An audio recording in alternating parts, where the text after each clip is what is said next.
If you've ever been in a conversation where someone starts crying, shuts down, or lashes out, and you weren't sure what to do, this episode is for you.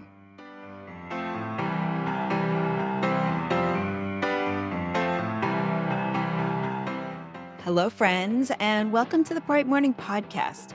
I'm your host, Elena Aguilar, and in each episode, you will learn how to lead conversations that build connection and spark real change.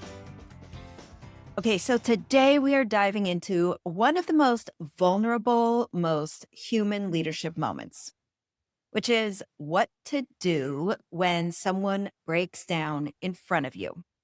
So let's get into it. These moments are more common than you might think.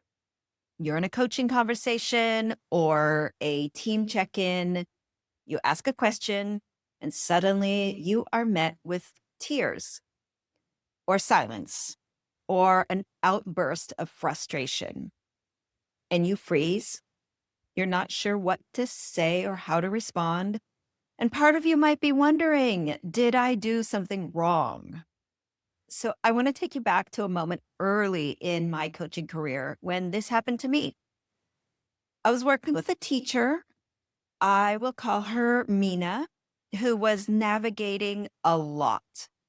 She had a challenging class. She was taking night courses and she had just lost a family member. And during a routine check-in, I asked, "How are you holding up?" She looked at me, her lip quivered, and then the tears came, fast and heavy tears. And she covered her face with both hands and she just wept. And I remember feeling panicky. My internal voice was racing and saying, should I hug her? Should I say something? Should I leave? Should we keep going? I didn't know what to do.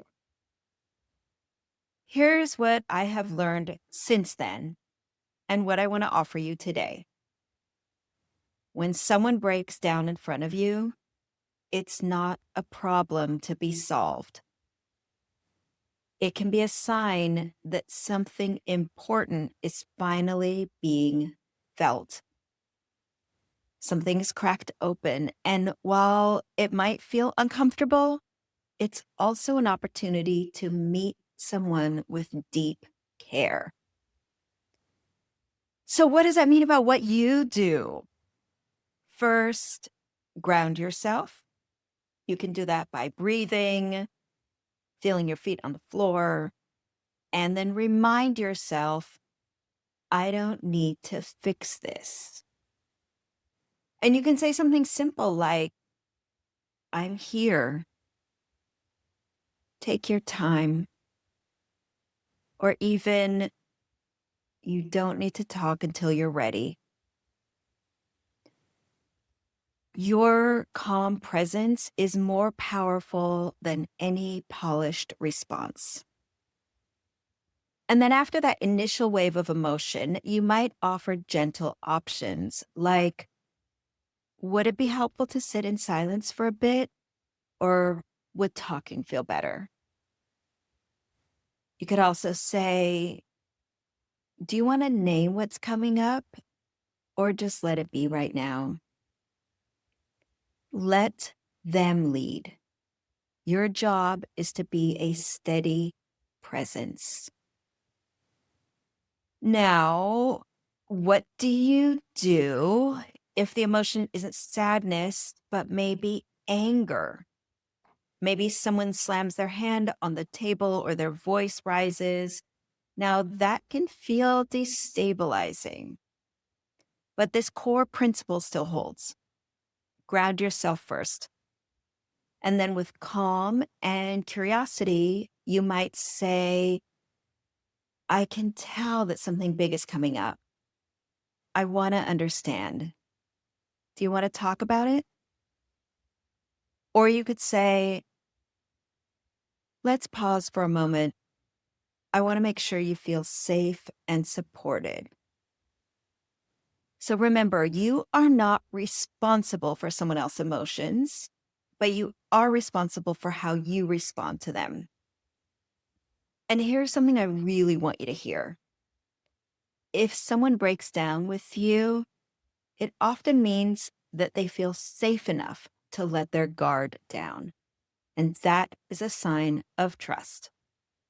Even if it's messy, even if it surprises you, it does mean that you've created a space where someone can be real. And that is powerful. If you would like more structure around how to support someone in those moments, then I highly recommend our Coaching for Retention and Resilience workshop. In that workshop, we walk you through exactly how to respond with care and skill. And there is also a demonstration video in our Coach Learning Library that shows this in action. But for today, here's your challenge. Reflect on a moment when someone showed strong emotion in your presence. How did you respond? How did it feel in your body? And what might you do differently next time? And if you haven't had one of these moments yet, then just wait. They are a part of this work because we are working with people and people have feelings, and you don't have to fear these moments. You just have to meet them with presence, compassion, and a willingness to stay. If today's episode gave you something to think about or a tool that you want to try, then please share it with someone who supports others. And if you are listening on Apple Podcasts, then a 5-star rating and a review helps other people find the show. And if you're watching on YouTube, then hit the like button and subscribe so you won't miss what's coming next. And if you're not watching on YouTube, then come and check it out. There is a link in the show notes. All right, friends, this show is produced by Leslie Bickford, and Stacey Goodman does the sound engineering. Take care and be well, and I'll see you next time.